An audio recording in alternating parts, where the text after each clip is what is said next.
We talk about carbon dioxide all the time in the climate conversation, but there's a huge problem. You can't see it. You can't smell it. You can't touch it. It's just invisible. So in this explainer, we're going to change that.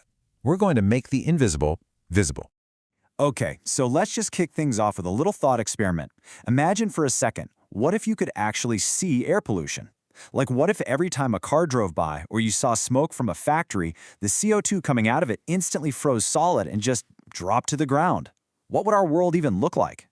See, this is the core of the issue, right? Because CO2 is invisible, it's really, really hard for our brains to wrap around the true scale of the problem.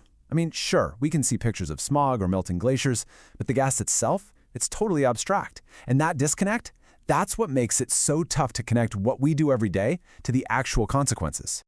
So, to fix that, we're going to run with this thought experiment. Let's just pretend that we have this magic ability to instantly freeze all the CO2 we produce into its solid form. Basically dry ice. This way, we can actually see the real-world physical volume and weight of our emissions. All right, first up, to make this really hit home, let's start with something super relatable, something we all see every single day, a car. So the big question is, how much of this solid CO2 does a typical gas-powered car actually crank out? Okay, so on a day-to-day basis, it's not that dramatic, actually. A single car produces just a few cubic inches of this solid dry ice. You can kind of picture a little block, like a sugar cube, just dropping out of the tailpipe. It seems pretty manageable, right? Almost insignificant. But here's the thing. We don't just drive for one day, do we? So what happens when you take all those little daily blocks and you stack them up for a whole year? Well, that's when the scale starts to change. And I mean dramatically. Get this. Over an entire year, that one little car produces over 5 tons of solid CO2. 5 tons! Try to picture that. It's a block of dry ice that weighs more than 3 cars combined, and that's just from one person's average driving. Now that is our first real sense of scale. Okay, but remember, that was just one car. Now let's zoom out. What happens when we take this same idea and apply it to all human activity across the entire planet for just 1 year? The number is just staggering. It's 42 gigatons.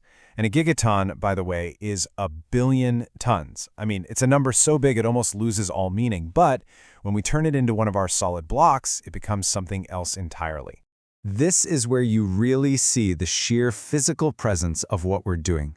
I want you to picture a single solid block of dry ice so ridiculously massive that it makes something like the Eiffel Tower look like a tiny little toy model next to it. That is the physical weight we are adding to our atmosphere every single year.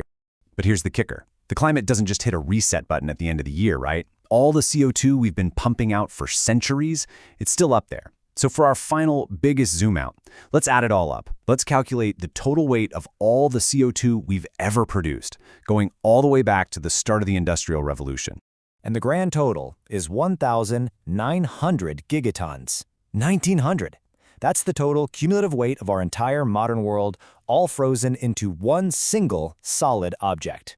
And at this point, we're not talking about a block anymore. This is a mountain.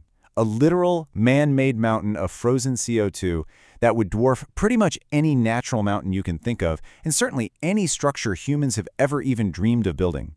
This is the physical legacy we've built up in our atmosphere. So, okay, after seeing this enormous mountain, we're obviously left with a pretty critical choice. Now that we can actually see this massive pile we've created, what do we do about it? And this is really the crucial takeaway from all this. It is so much easier and way, way cheaper to just stop making the mountain bigger than it is to try and take it apart later. Prevention is just a much, much better strategy than trying to clean up a mess this big.